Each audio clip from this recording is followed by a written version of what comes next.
All right, good morning, guys. Happy, what is it, Tuesday?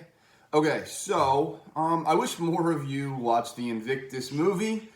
That's okay. I couldn't get it to work. I couldn't force you to rent it. I was hoping more of you would, but that's all right. I'm not angry or anything. It's fine. Extra credit to those who did it. And Brian Huang, thank you for finally finding me the movie yesterday. That's cool, though. I appreciate it, buddy. All right, so we're gonna move on from the movie. For those of you that watched it, I hope you did enjoy it. Still staying on the topic of South Africa, though, I posted a short article from Washington Post and a short video on YouTube all about South Africa today. The reason why about South Africa today is because I find it extremely interesting, and it's a complicated topic. But basically, it's about expropriation without compensation. Big words. What does that mean? It means taking land without getting paid for it. Because right now, even after apartheid ended 25 years ago or whatever it is, most of the land is still owned by white South Africans.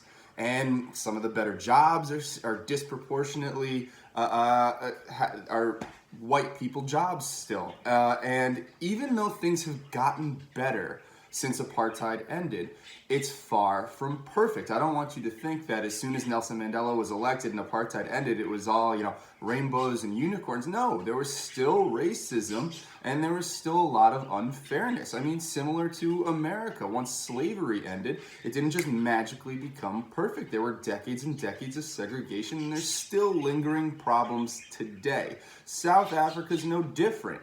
And what they're going through right now is after the ANC and Mandela and apartheid was over and the ANC took over, and it's been the ANC ever since, black presidents ever since, they've been trying to make things more fair. We have that here with things called affirmative action. They've been trying to give the black South Africans a leg up since white people have had such a head start in that country for hundreds of years. They're trying to bring the black citizens in that country back to a more even playing field. They've been doing this by redistributing money that the government gets disproportionately in black people's favor. And they've also been trying to get black South Africans land. And what they've been doing for the last 25 years is they've been taking land from white South Africans, but they've been paying them for it. And so they come to an agreement. They negotiate a price, and the white South African farmers sell their land to the government, and the government then gives it to black South Africans to make things more fair. But that's been taking too long. It's 25 some odd years after Nelson Mandela has been elected, and black South Africans are starting to get fed up at how long this process is actually taking. And I get it. I can kind of see their side of the story, that they're fed up that it's been this long and they still aren't seeing any results.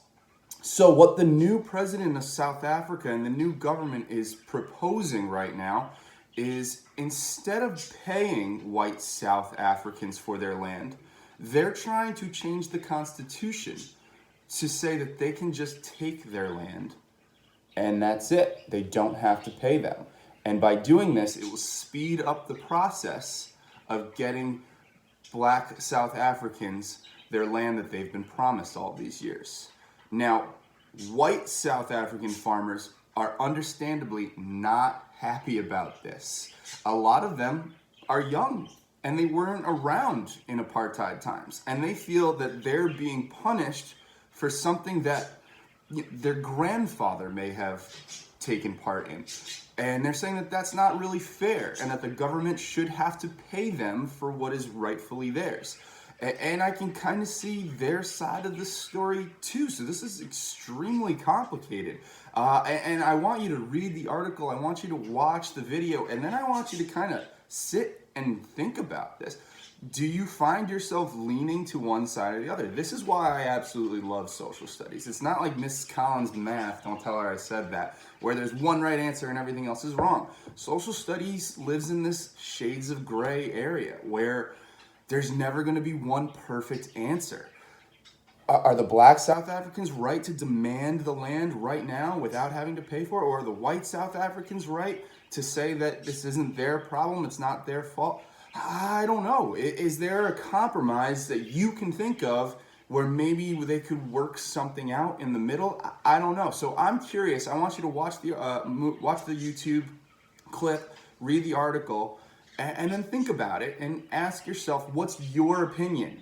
Not what mom or dad, not what your friends say, not what you hear. I want you to think about it and you tell me what you think. So there's 4 questions, but I want you to really, tell me that you put some thought into this and you're interested in it, okay? So that's it for today, guys.